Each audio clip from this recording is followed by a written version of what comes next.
King of Kings, the new animated movie about the life of Jesus. Should you see it? Should you allow your kids to see it? Bree and I have a full analysis, theological, creative analysis about that movie today. Also, American Idol honored Jesus over the weekend, and we will play you some highlights from that. It was so special. All of this and more on today's episode of Relatable.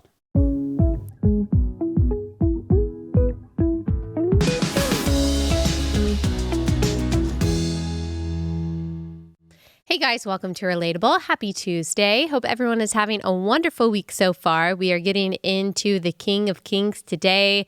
We were going to discuss it last week in case you and your family were going to see it over Easter weekend. You were trying to decide what to do, but I just wasn't ready yet. Now we are ready. So Bree and I have slightly different takes and interpretations about this, and so you'll get to hear what we think as well as what some other critics and viewers out there think. But Bree, since I didn't get to talk to you yesterday on the show, I just want to hear how your Easter weekend was. Was it good? Yeah, it was. It was pretty low-key. Went to church, had Easter lunch. I made lemon bars. Ooh. Is Is there cream cheese in these lemon bars? No, is there supposed to be? No, not necessarily, but I have had cream cheese bars or maybe lemon bars with cream cheese, and it's just a great combination. That sounds amazing. No, mine were just kind of the classic ones. And I made sourdough pretzel rolls. Ooh. So I was baking a lot. Wow, but it was fun. Good. And you went to your parents' house? Yes. Yeah. And now I have I'm like the youngest in my family. Mm-hmm. And up until recently, we haven't had a lot of babies, but we did have my cousin's baby there. And so fun. Got baby time. Yeah. Yeah. Yay. So fun. We had a pretty low-key Easter too. We just went to church and then went over to my parents' house and had some good lunch. We had some good ranchers chicken and steak and lots of other good stuff, some fruit pies. Wait, do I remember correctly that you don't like fruit pie? Did I just make that up? You do not remember correctly. Oh, I don't know. I don't know where that came from. I don't either. I don't know. No, but I love we had a good blueberry pie and we had cherry pie. And cherry pie is my favorite. Really good. Love it. Yep. And that's about all we did. And then I finished watching King of Kings. And so now we're going to talk about it. Okay, before I give my impression and we give our takes on it, let's just talk about what King of Kings is. Maybe you've heard it talked about. There's been some discussion, some disagreement about its theological soundness, whether you should allow your kids to see it. This is an animated movie of the life of Jesus. And I'll play you the trailer and you'll kind of get a sense for what it is. Shot one. Stop right there. Our story begins 2,000 years ago when baby Jesus came into the world. Wait, stop. If it's not about a king, then I'm not interested. This story is about the King of Kings. If you're with me, then I know that I will fly. It has angels and wicked kings and miracles. Fish! Okay, so that's part of the trailer. You can see right there, really sweet, and you're probably wondering, like, why is there like 1800s people also interacting with people during Jesus's time? So this is an animated film that looks at Jesus's life from the nativity to the resurrection, but it is through a narrative where the writer of the Christmas story, Charles Dickens, is telling this story of Jesus to his son, Walter, who imagines himself witnessing the events and kind of being a part of these events. And the film is loosely based on something that Charles Dickens actually wrote only for his children. It wasn't ever meant to be published.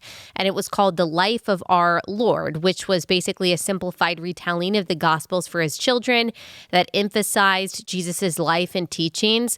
But I think this would be a good time to talk about the background, Bree, of Charles Dickens just a little bit, because Charles Dickens was actually a Unitarian Universalist. And so he did not believe that Jesus was who he said he was. John 14:6, Jesus says, "I am the way, the truth, the life. No one comes to the Father except through me," and that salvation is through him. He is God. We read that in John 1.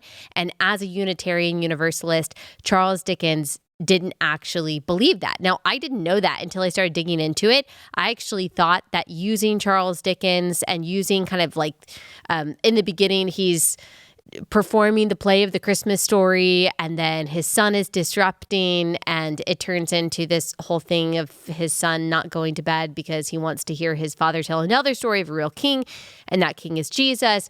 And so I actually thought that was interesting, but I do kind of wonder why they chose Charles Dickens and what he wrote when Charles Dickens didn't actually believe a lot of what is in this movie, that Jesus is the King of Kings, that he is Lord of Lords, and that he actually died on the cross for our sins. Charles Dickens just believed that he was a good moral teacher that I guess he just wanted his kids to know about. So there's some incongruency there, but you could just say maybe that's creative liberties. They thought that was an interesting way to get into the story. Yeah.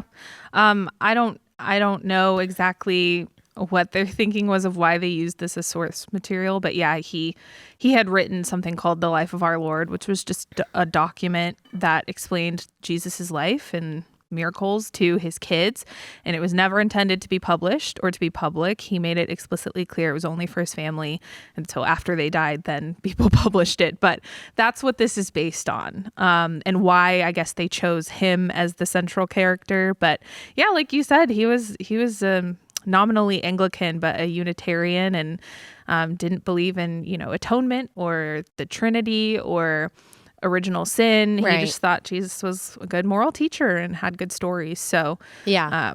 and all of those things are, as far as I know, absent from The Life of Our Lord, which is what they used to make this. So loosely. not absent from the film, but from what they used from it. Which is okay. You could ask, okay, why did they choose that? They could have chosen a different entry point or a different way to get into the life of Jesus. But obviously, they, as many movies do, took creative liberties with the history and biography of Charles Dickens, and they just kind of used that as the starting point. And so agree or disagree with that. There's not some like big theological or moral issue with that necessarily. It might just be, why? A curious choice. Okay, there were some stars that played in this, which I also didn't realize. Uma Thurman as Catherine Dickens. Okay, Charles Dickens' wife. Uma Thurman. Pierce Brosnan as Pontius Pilate. Mark Hamill as King Herod. Forrest Whitaker as Peter. Interesting. Oscar Isaac is Jesus. I'm sorry, I don't know who that is. Oh. Who was, he was in Star Wars movies. He's pretty big. That's why. That's why. Got it. And maybe these other people are also people I should know. The film grossed $19.05 million during its opening weekend, setting a record for the largest debut of an animated biblical film, surpassing The Prince of Egypt. Yeah. Wow. And The Prince of Egypt is truly a masterpiece of work of art. It was made by South Korean production house Mofak Animation.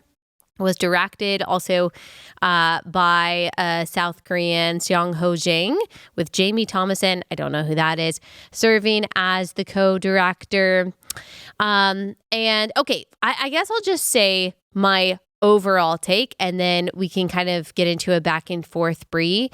My overall take, just watching, as I was trying to actually be more of a critical viewer because I wanted to point out potential pitfalls. I wanted to look at the theological vulnerabilities before I could recommend it to you or tell you that you need to see it.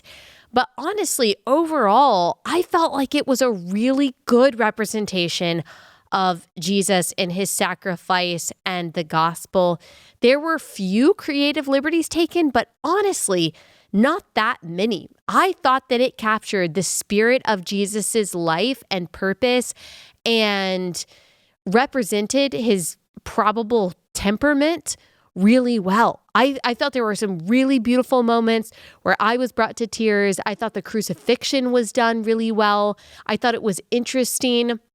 A lot of the symbolism that was used, Jesus's baptism is meant to look a lot like when he rose from the dead. Also, when we see Peter, he's walking on water. He looks at the waves, turns away from Jesus. He doubts. He falls into the water. These aren't spoilers. If you know the Gospels, you know that these things really happened. And we also see Jesus Peter in that similar position of kind of like being baptized and being raised up by Jesus. Another symbolism. I thought that it was really sweet when the little son, Walter, he finishes hearing the stories. He runs to his siblings and he says, wake up, wake up. He wants to tell them the story. Well, that's what we're doing when we're sharing the gospel with people. We're saying, wake up, wake up. Like you're sleeping and I have to wake you up with the best news ever. And you are asleep, dead in your sin, and Christ wants to make you alive by grace through faith. And yes, I'm kind of like adding to the movie there, but I thought that that's what they were trying to represent and the message they were trying to convey. I thought they did a really good job, especially in that scene with Peter doubting and falling through the water, of showing you can do nothing to save yourself, that when you doubt, and when you need salvation, it is Jesus that has to reach down and help you. You can't work your way to him. You can't make yourself good enough for him. You can't clean yourself off. He is going to have to reach down and help you. I thought that it was really, really good. And the tension between the Pharisees and Sadducees and Jesus, the Roman Empire and Jesus, all of that was good without being too scary. So that's my overall take. I don't know if I can necessarily recommend it to you. Obviously, there are some serious thematic elements. You could say that it's scary, it's intense. The story of Jesus is scary and intense in some way. So it depends upon the maturity of your child, the conversations that you've already had with them. But overall, I don't have a lot of big, glaring theological problems with this story. I can tell you it was probably more theologically accurate and compelling than VeggieTales, okay? And maybe you could say VeggieTales is the reason that millennials have the problems they do. But I thought that this one did a better job. Okay, I'll get into it with Bree, and Bree will give her thoughts in just a second, but let me pause. Let me tell you about Share the Arrows before we get into the rest of this. If you have not signed up for Share the Arrows yet, this is our Christian Women's Conference, y'all. It is going to be amazing. Just this morning, I was listening to some of the songs that I'm hoping Francesca Battistelli will be singing at the conference. The worship was one of the most powerful parts last year. If you have never heard 4,000 women singing This Is My Father's World a cappella in unison, like that was just a foretaste of heaven. It was so powerful, and I cannot wait for that moment again. It is going to be, by the grace of God, a beautiful event where you are coming together with thousands of like-minded women. You can come by yourself. I promise you it won't be weird or awkward. You will make friends. You will have people to sit with. You will have people to pray with and worship with and go to lunch with, and you will be able to hear from incredible teachers like Elisa Childers, like Katie Faust. I almost announced the person that I can't announce yet, but I will be announcing soon. We've got Taylor Dukes. We've got Shauna Holman. We'll be having a new health panel with them this year. We've got Ginger Duggar-Vuolo. She'll be there giving us encouragement. I will also be speaking. And then we've got two women who will be on a motherhood parenting panel. It's just going to be amazing, y'all. I promise you, you don't want FOMO. You don't want FOMO after this event, okay? So don't wait until 2026. Now is the year. Go to sharethearrows.com. Get your tickets while they're available. Bring all of your friends. Bring your small group. It's only for women. Can't bring your husband. Can't bring the related bros, but bring all the women in your life. Go to sharethearrows.com.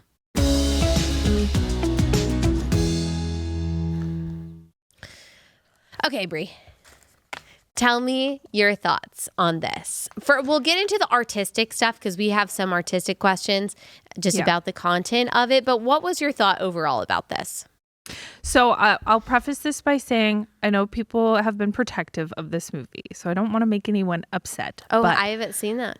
Yeah. Like people are defensive about it? Yeah, they're really defensive about it. I will just say I'm a particularly harsh critic of Christian media because I believe that Christians should have high standards and should have a standard of excellence when it comes to media. And I just haven't seen us do that very well. And so when I watch What's an example that you can think of like not good Christian media? Oh, I'm going to make people mad if I say it, but I think the God's Not Dead movies are really terrible. Cheesy. It's not just cheesy. I think some of the messaging in them is a little bit dangerous to people who are not Christians. Gosh, I don't remember, actually. Yeah, often their depiction of like atheists is pretty like offensive to atheists, to the point where I don't know that it would really encourage them to think well of Christianity at all. And so there's lots I could say about God's Not Dead. But yes, that's an example of something that I don't think is done super well. And I just think our media could be a lot more compelling. So I went into this like wanting to be a critic of it, like you did, wanting to find the parts that could have been improved. And I will say I've softened a lot to it over the past like week since I've seen it. Most of my issues are artistic with it, and like the story I thought could have been better. Not the story of Jesus, but how they told the story. But I thought so many parts of it were really beautiful. I thought some of the animation was like beautiful. The lighting in the animation. There's this part where there's like a visual representation of like substitutionary atonement. And I thought that was beautiful when he's like sinking into the water, and then Jesus takes his hand and switch places with him. And then Jesus is sinking down and he's floating up. I just thought that was like such a good visual representation for kids, especially of what was happening. So there were some moments like that I were like, this isn't really a thing in other kids' media. And so I appreciated that a lot. And I appreciated they at least tried to get the full gospel in there. I don't know that I think some parts of it were more confusing than they needed to be. Like which parts? Like when they tried to explain original sin, he like pulls out a book and explains Adam and Eve. And I just thought that could have been a little bit more clear. I don't remember the exact wording, but things like that, I'm like, I maybe would have tweaked, but I always appreciate when in the question of sin, someone goes back to the beginning and someone goes back to Adam and Eve. I think that's really important and tells me, okay, even if we would have conveyed it differently, that indicates to me, I'm like, okay, you get it. You get where it comes from. Yeah. That because of Adam, we have all died and Jesus is the second Adam. And I think just like with any art, they can't tell you everything. There's so much that we have to see and draw from it. And I kind of want to watch it again because I think there's probably a lot of things that I missed that I didn't really see before. And I really do commend them for that. Any criticism that says it wasn't the full gospel, no, you didn't say that, but anyone out there, like, I just don't know if I would agree with that. Yeah. I think that they did the best they could to get the full gospel in there. But if anyone out there disagrees, I would love, there could be something I'm missing I'm not thinking about. If any commentator is like, no, they said this wrong or did this wrong, I'd be interested to hear that. But yeah. I thought that I know some people had issues with some creative liberties that Jesus said. Oh, yeah. With what Jesus said, right? Like they added some things to his quotes or they changed words slightly. Yeah, there's a couple examples like when Jesus is in the temple, when he's younger, in Luke, he says, "Did you not know that I must be in my Father's house?" And movie Jesus says, "I felt like I needed to be here." So it's like much more modernized language. There's another example. I do remember that. I remember kind of wincing a little bit at the "I felt." Yeah. But then I second guessed my own thoughts and was like, well, is there really anything wrong with that? He did feel it. Yeah. But I mean, his feelings are always truth. So maybe that's not bad. Yeah. Yeah. And I think that's why some people had issues with it. When he is multiplying the loaves and fish, he says, "The Son of Man came not to be served, but to serve and to give his life as a ransom for many." That's what the Bible says. And then movie Jesus says he came to give his life for the benefit of the multitudes. So plugged in notes in their review of it that removing the word ransom from that removes the true purpose of Jesus's death. So that's, some people are having issues with that, with the modernization of those phrases. Yeah. I would be interested to know why they chose benefit, if they just thought that that was a more modern way to say ransom, because ransom has to be explained. Yeah. But if we're going to change it, I probably would have said salvation, or I would have said to save many, to save those who believe. I probably would have said something like that instead of benefit, because benefit is just as vague as ransom. Also, the multitudes, I feel like if you're replacing words, I don't know that I would have chosen that either, but yeah, there were a couple things like that. It's funny because we just talked with Sean McDowell last week about John 9, and that was one of the scenes that was depicted when the disciples are looking at the blind man and they're like, who sinned? Did he sin or his parents sinned? And they kind of changed what Jesus said about the power of God being displayed in him. But again, like, the Spirit was there.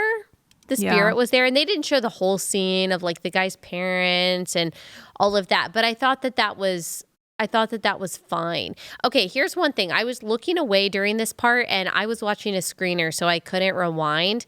When he raised Lazarus from the dead, did he weep beforehand? Do you remember?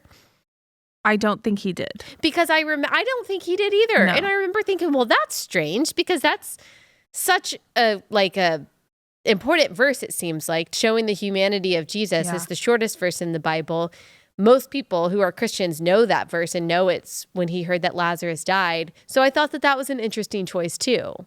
That's an interesting Unless I'm note. forgetting. No, I don't. I watched it in a theater. I feel like maybe I would have remembered. I don't think he did. I also remember this Jesus in the movie is pretty stoic most of the time. He is. And but that's how I read Jesus. That's how I read Jesus in the Gospels. Yeah, and I think it's fair to interpret him character-wise as that. I didn't particularly think Oscar Isaac was that compelling as the character like the other actors were, but yeah, all that to say, I don't know that there were a lot of like emotional moments from like Jesus's perspective. One thing that I did have an issue with actually was the resurrection, the depiction of the resurrection, because I legitimately thought that they cut a scene out of it. Like Jesus is dead and then it fades to black. And then they're like, oh, but he also just rose from the dead. And the end, it was like so fast at the end. That's true. There wasn't really an explanation of like what that means now and why that's significant. And I don't expect them to do a sermon, but it did feel very jarring. I was like, well, this is like an important thing to explain. And it wasn't. And I think that was a big issue for me as well. You know, they could have brought it full circle with the Christmas story, because when you think about the Christmas story, it's Christmas Carol. Yes. Did I think I must have said the Christmas story earlier too. It's not the Christmas story. The Christmas Carol. Okay. The Christmas Carol. They could have brought it full circle, because when you think about the Christmas Carol, it's not a gospel movie or story. It is kind of a universalist, moralistic story of you just need to be a good person and you need to be generous. But if they were going to rewrite kind of the life of Charles Dickens, they could have rewritten the Christmas story as if he was the Christian they depicted him as, and showed a new end of the Christmas Carol of Ebenezer Scrooge, like actually bowing down before the cross and like accepting Jesus, and them showing like, no, that's really what the end of the Christmas Carol should be, is realizing that Christmas is about Christ. Yeah. That could have brought it full circle. Yeah. But then they kind of left that off. Yes. Yeah, no, I thought there were quite a few moments for emotional beats that had so much potential that they missed out on. One of those is actually when Peter has denied Jesus and he's kind of just sitting there on his own. That for me was one of the most emotional parts of the whole movie. But then the little kid character comes over and kind of interrupts the scene. And I thought that was like so jarring. Yeah. Because I was like, I just want to watch what's happening with Peter now, not this cat and this kid that's here. And then also the like interaction between the little kid character and what's happening in Jesus's time.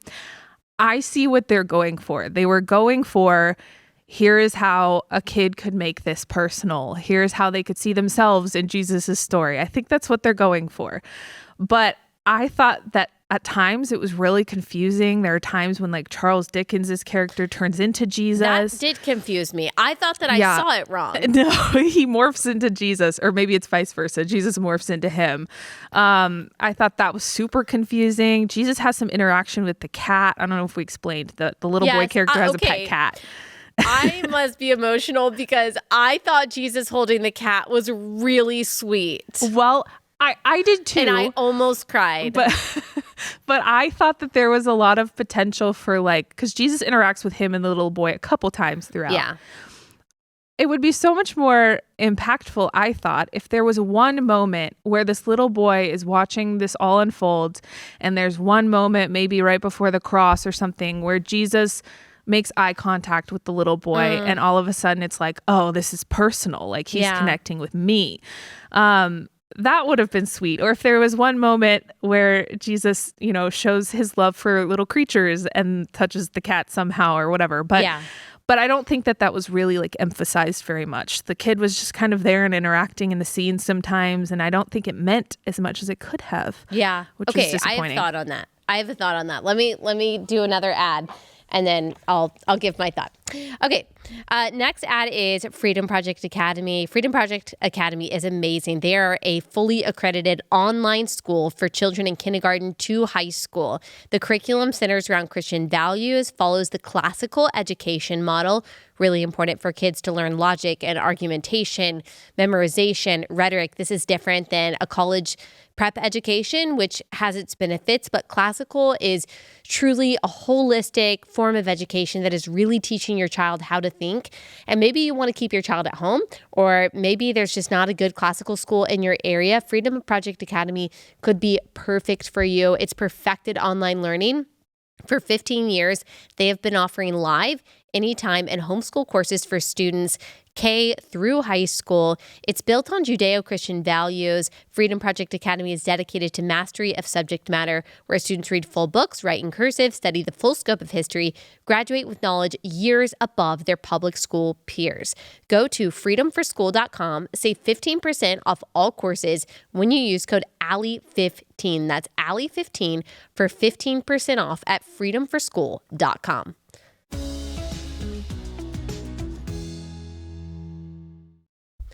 Okay, about the child. I thought that the child's questions and interactions with the story were pretty accurate as a representation of how a child asks questions about Jesus and about the Bible. Like I saw a lot of what my children say and think and ask in that child. And I thought that was really sweet. And I also thought that he was a representation of having faith like a child, because he just understood so well. It seemed like that it was sad that Jesus was dying, that it was wrong for the people to choose him to die over Barabbas. He didn't want Jesus to die. He saw how amazing and loving Jesus was. And I see so much of what Jesus meant when he says you have to have faith like a child in order to enter the kingdom of heaven. One beautiful benefit of motherhood is that you relearn the Bible and the gospel through your children, and they just understand it so clearly. Like you understand sin, you understand that all this brokenness, the plagues, everything that happened over here happened because of the bite of the apple, and you just so desperately want to be saved from that, and you learn a lot. So I thought that was a really sweet picture of what it meant to have faith like a child. Now, what we never see is actually an understanding of the child's own sin. Now, maybe you think like this is too intense, but you and I were talking before this that like it starts with this child.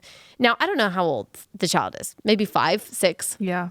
But very much disobeying and disrespecting his parents, not like accidentally being mischievous as like a normal rambunctious 5-year-old, some of that. But some of it was just like flagrant disobedience when his dad is working on something really hard, trying to perform the Christmas Carol in front of people. And he doesn't get punished. He gets yelled at, and yelling is not discipline. But his dad gets frustrated and is like, you need to stop doing this. I'm going to take the sword away or whatever. His mom does not discipline him. No, the mom chides the dad for getting frustrated. So the dad is made weak right away. Then when the dad gets home from the play, the son, Walter, gets to stay up late while the other children who did obey have to go to bed. Okay. Yeah. And so the child gets rewarded for this disobedience by getting to stay up. And the mom is basically like, telling the dad, the mom's supposed to be sweet, but the mom is like, to make up for you getting frustrated with him, you have to tell him this story. Now, obviously, it is a great benefit for the dad to tell the story of the gospel, and we want that. We should all be doing that for our kids. But again, I think another missed opportunity, or maybe you think this was there, was maybe the child seeing, like in my own way, like I contributed to Jesus' death on the cross. That is my sin.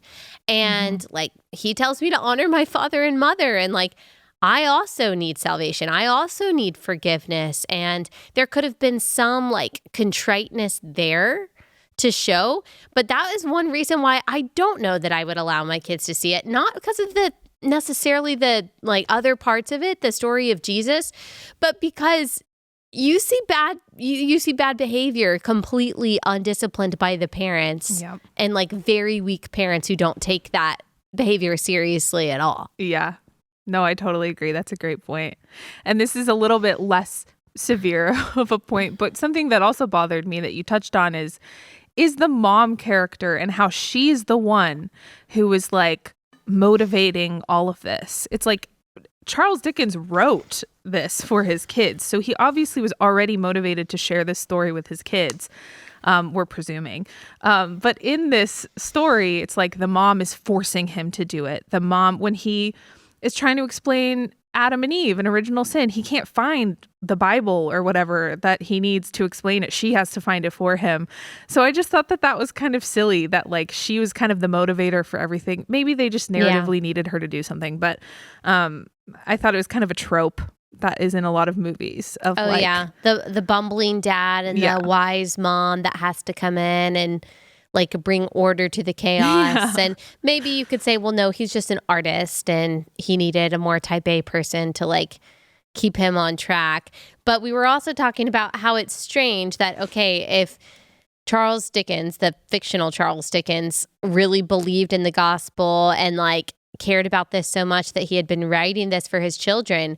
Well, as Walter, the son, is listening to it, he's never heard this stuff before. It's like he's never heard of Jesus. And he has to go tell his siblings about Jesus. Why have they never heard of Jesus before?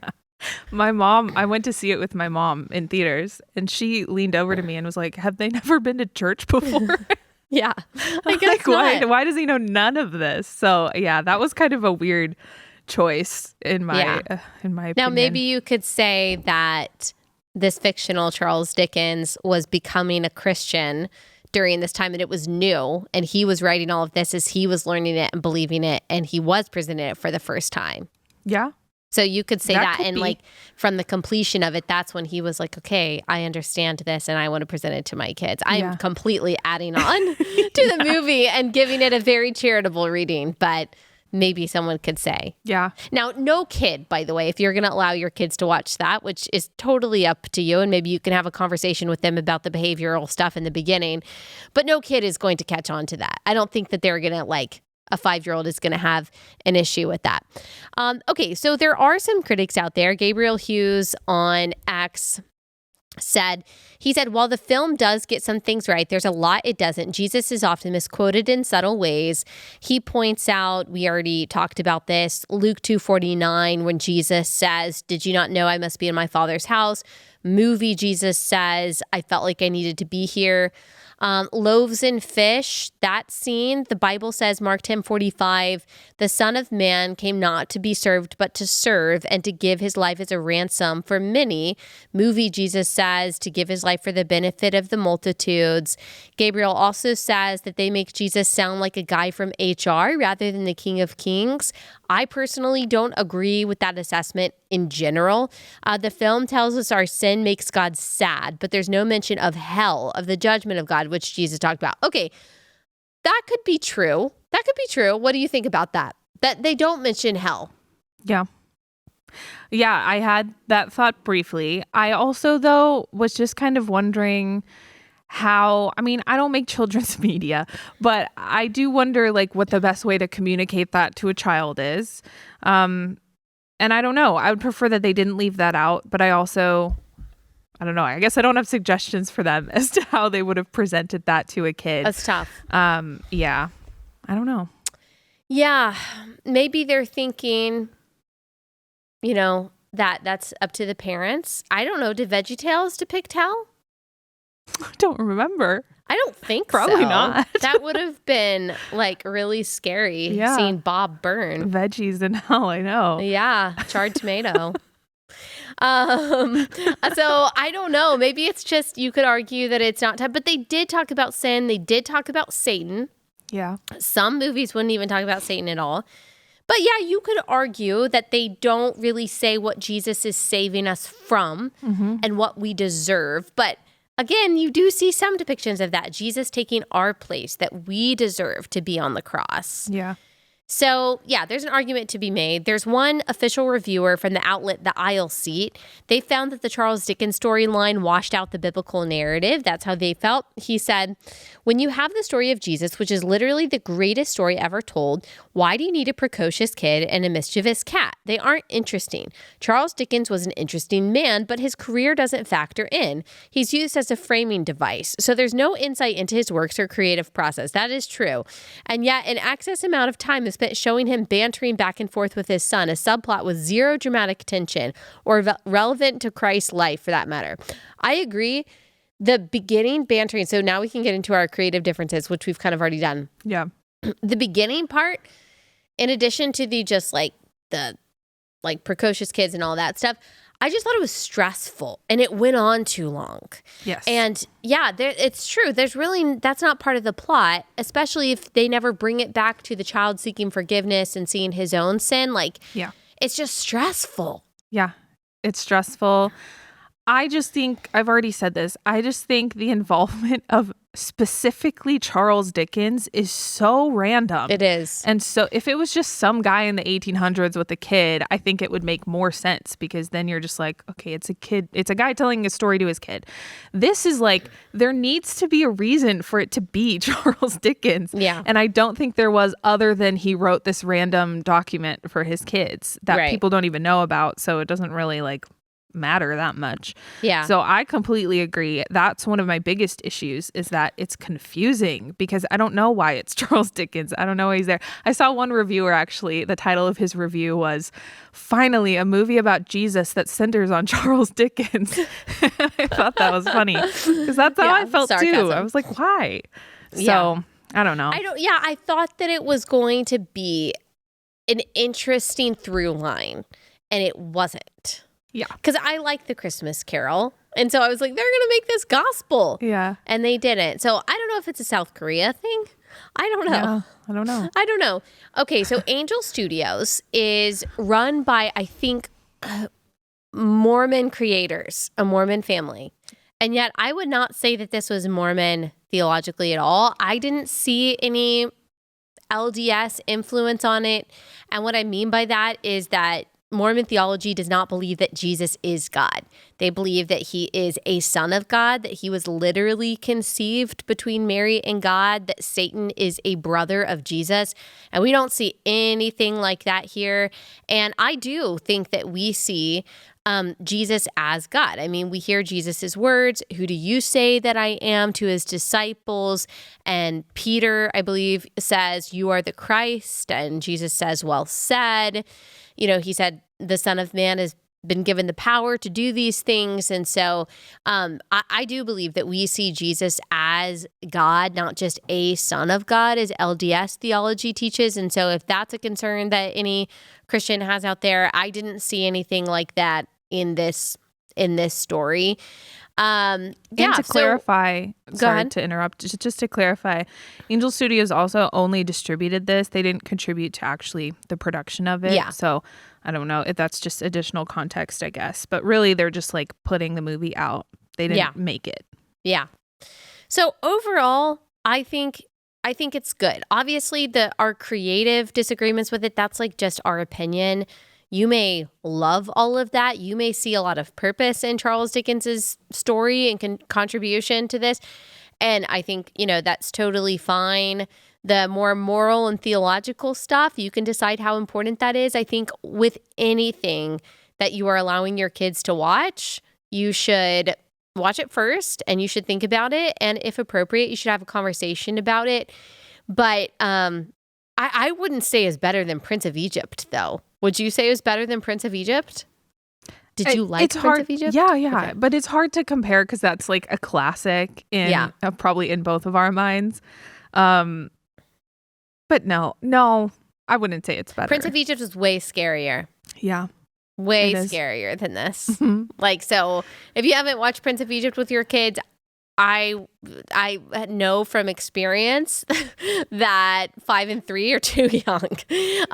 So I would wait. I would have waited a little bit. We did not finish Prince of Egypt because when they show the babies being thrown into the river and eaten by the alligators, I was like, okay, yeah, this is tough. It's tough. So important to talk about all of that stuff and for kids to understand, and it could be different for your own children. But I think especially when something is making a theological case and depicting Jesus, we want to make sure it's as accurate as possible. I think that I would probably give King of Kings theologically, I'd probably give it an A minus. Overall, as a movie, I'd probably give it a B+. What would you say, Brie? Movie B-. Theology, probably B+. Yeah, I thought there were some really, really sweet moments. And overall, I think it's a net positive. I really do. I'm not a hater of this movie. I think if you choose to see it with your family, then you're probably going to be blessed by it. And I think I saw a video of someone posted of their kids in the theater watching the scene where Jesus was dying. They were like older kids, probably 8 and 10, and just the tears streaming down their face as they saw Jesus being crucified and taking our place. So I think it could actually help your children see the truth of the crucifixion and the meaning behind it. All right, we've got some more to talk about. Maybe we'll just get right into American Idol. That could be fun. We could just end on a positive note, but I got to pause and tell you about our next sponsor, and that is Good Ranchers. So as I already said, this weekend, CR grilled for our family, and he grilled some chicken, some non-pre-marinated chicken breast on the grill, and then he also made some steaks, and it was so good. Everyone was a raving fan. It tasted amazing. I love having a freezer full of all-American meat from Good Ranchers. We get a box of meat to our front door every month, so we just never have to think about it. It comes on dry ice. I know it's from All American Farms and Ranches, and it just makes my life a lot easier. I have my custom Allie, Beth, Stuckey box at Good Ranchers, which is filled with all the stuff that we use the most: the ground beef, the better than organic chicken, the cuts of steak that we like. We love all of that. But if you're a seafood person, they've also got seafood. They've got seed oil free chicken nuggets. Seed oil free chicken nuggets, impossible to find in the grocery store. Impossible. So you got to get it from Good Ranchers. If you use my code Allie, you get $40 off, which is really great. It's usually only $25. So go to goodranchers.com and use code Allie for that discount. That's goodranchers.com, code Allie.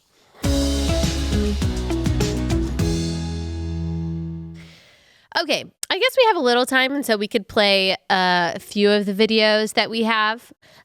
We could go through the Easter egg roll and the egg hunt that happened over the weekend with Trump.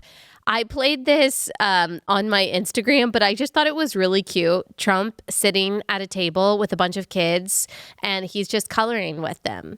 And he says at one point, I colored the duck blue because I've never seen a blue duck before.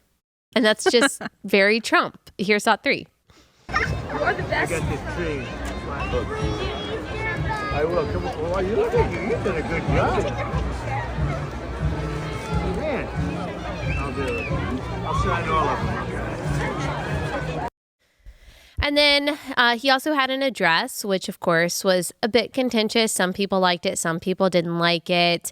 He emphasized honoring Jesus and, quote, bringing religion back to America. He also issued an executive order to lower flags half-mast in order of Pope Francis. The Pope, he died yesterday morning. Here's sub 4.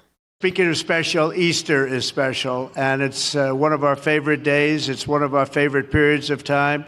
We're honoring Jesus Christ, and we're going to honor Jesus Christ very powerfully throughout our lives, all throughout our lives, not just now, all throughout our lives. We're bringing religion back in America. We're bringing a lot of things back, but religion is coming back to America. That's why you see the kind of numbers that you're seeing, the spirit and the kind of numbers that you're seeing. Okay, I would love for him to honor Jesus Christ throughout his life. I would love that for all of us. Absolutely. 100%. We all need that. Bringing religion back to America, I don't know. I don't know exactly what that means. How his administration is bringing religion back to America. Religious liberty, yes, I would say that is within his purview. I don't just want religion, though. There's a lot of religions. Certainly Islam is multiplying. That's a religion. Buddhism is a religion. I don't want just any religion. And maybe Trump meant just Christianity, but I want the gospel of Jesus Christ to do what only the gospel of Jesus Christ can do, which is turn hearts of stone into hearts of flesh. And I want Christians to go out and make disciples of Christ specifically. That is the only religious awakening I want. And that's what I'm praying for. And no government can do that. Of course, policy matters. Politics matter because policy matters because people matter. Politics affects policy. Policy affects people. People matter. And it can affect, like I said, religious liberty and free speech and all of these things. So, so important. But the government and the Constitution cannot enable nor hinder the gospel because the gospel has spread under all kinds of tyrants in all kinds of countries in all kinds of periods of history, and the gates of hell will not prevail against God's church. And so I'm not really sure that Trump or any person has the power to bring that back. Now, am I thankful for the spirit of what he's saying, that we have a president who will say those words, that has put in place a lot of Christians in positions of power who does believe in religious liberty? Yes, I'm very thankful for that. Trump also joked about the 2022 White House Easter egg roll, during which a person dressed in a bunny suit was seen approaching Biden as he spoke to members of the media about Afghanistan and Pakistan. I saw this the other day. It was really sad. And you can say, oh, this is mean to point this out. He shouldn't have pointed. Okay, this was our president. This was our commander in chief. This was the leader of the free world that we were lied about for years, told that he's totally competent, that he's totally fine, he's in charge of the nuclear codes, he knows what's going on. We entrusted him with the safety and security of our country, and yet this is who we were being led by. This is top 5.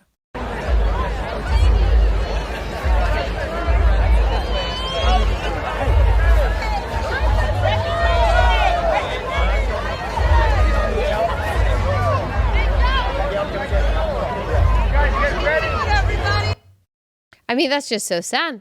It was the middle of his presidency. That wasn't even towards the end. And that was like the height of the media telling us it was a right-wing conspiracy theory that Biden had dementia or Biden was confused at all. He is so confused. He has to be pushed away by the Easter bunny, and he still doesn't know where to go. So Trump, even when I don't, like his choice of words, even if I don't agree with him in a lot of ways, morally, theologically, different policy issues like IVF, is he a huge step up from Joe Biden? Yes, I can acknowledge that. And I'm very thankful for that we have a president who I think is coherent and who is competent. And despite all the noise and the craziness that we're constantly seeing from the media about Pete Hegseth, about all these people, I think that the Trump admin is doing a good job and leading us in a good direction. Also, over the weekend, American Idol celebrated Easter, and they had several celebrities, artists singing Christian songs. And we're going to play you a clip of Carrie Underwood singing How Great Thou Art in just a second. It's really beautiful. But let me tell you about our last sponsor for the day, and that is Patriot Mobile. Patriot Mobile is America's only Christian conservative wireless provider. You need to hop on over to Patriot Mobile just to have another way to support the values that you believe in.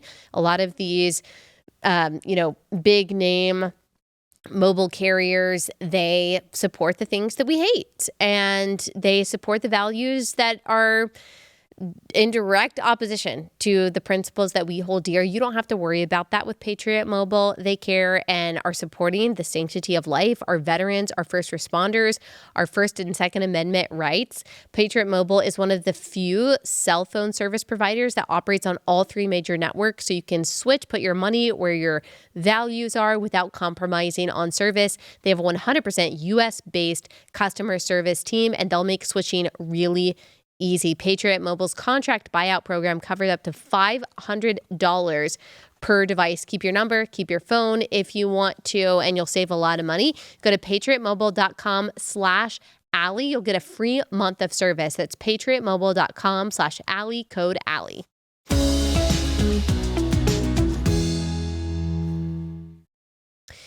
All right. So I thought it was really sweet that American Idol did a 3-hour special that were faith inspired. It was titled Songs of Faith, but they were specifically Christian. I guess it wasn't intended to be specifically Christian, but it pretty much was. Judges Lionel Richie, he performed Eternity. Luke Bryan performed Jesus Bout My Kids.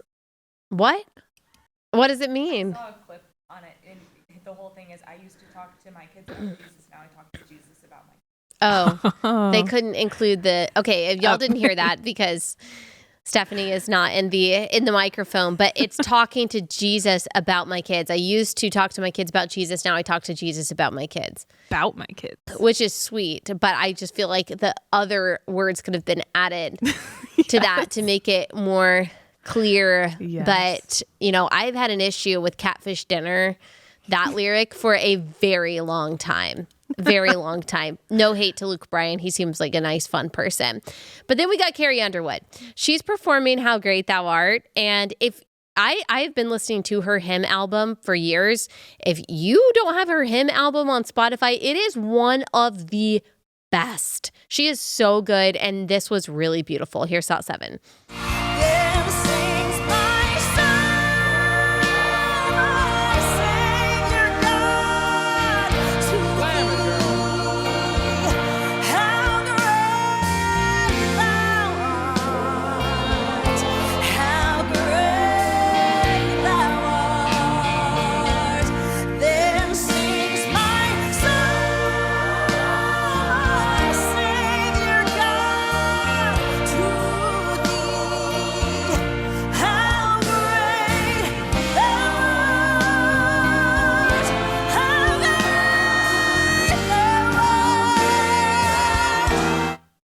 So good. So amazing. She sang at the inauguration. Remember that, where she had to sing a cappella. What did she sing? Do you remember? America. Great is thy faithfulness. Oh, did she? No, wait. No. They played Great is thy faithfulness maybe instrumentally. Yeah. Was it America? Okay, Bree's going to look it looking up. But that was also an amazing moment. The Sun reports that while ABC and American Idol producers made the final call on greenlighting the special, Carrie Underwood was a big advocate for the special. Good for her. Also, CeCe Winans, she sang Come Jesus Come. She also sang The Goodness of God on an American Idol special not too long ago. That was amazing. I love CeCe Winans. She's so talented. Here is a couple nights ago, her performance, Side 8. One day he'll come and we'll stand face to face. Come and lay it all down, 'cause it might be today. The time is right now. There's no need to wait. Your past will be washed by rivers of grace. Oh, so good. I didn't want it to stop. I wanted it to keep going. I love her so much. She's so good. So good for American Idol. I love that. That was really beautiful, and God was honored, and the word of God will not return void. And so anything that was sung there that was direct from scripture, God can use that. He can use all of it, like any conveying of biblical truths. Like God can use all of that, and you just have no idea how many seeds have been planted, and that could just be a touch point in someone's testimony. And so I'm very grateful for that, and good for Carrie Underwood for using her influence to make sure the gospel is heard on a stage that reaches millions. And she sang, which song was it? America the Beautiful. America the Beautiful. That was so good. All right. I hope that was an encouraging episode for everyone. I was super encouraged by so much of what I heard over Easter weekend, that many of your churches were overflowing. So many people heard the gospel for the first time, so many baptisms. Praise God. Let us continue to pray that the gospel will go out, that he would use us, that he would use our boldness, our prayers, our courage for such a time as this. And we serve a really good sovereign God who is powerful and is going to protect his church and is going to seek and save the lost. And that's really, really good news. All right, before we get out of here, I just want to encourage you to subscribe today at blazetv.com/J6. We've got an incredible in-depth investigation that is only accessible to subscribers on blazetv.com. It blows the narrative of what happened on January 6th wide open. It's got Capitol surveillance footage, conflicting timelines, serious questions about Officer Harry Dunn's story. It is streaming right now exclusively on Blaze TV. You are not going to find this kind of hard-hitting original reporting anywhere else. So go ahead and subscribe. You'll get access to all Blaze TV content at blazetv.com/J6. All right, that's all we've got time for today. We will be back here tomorrow.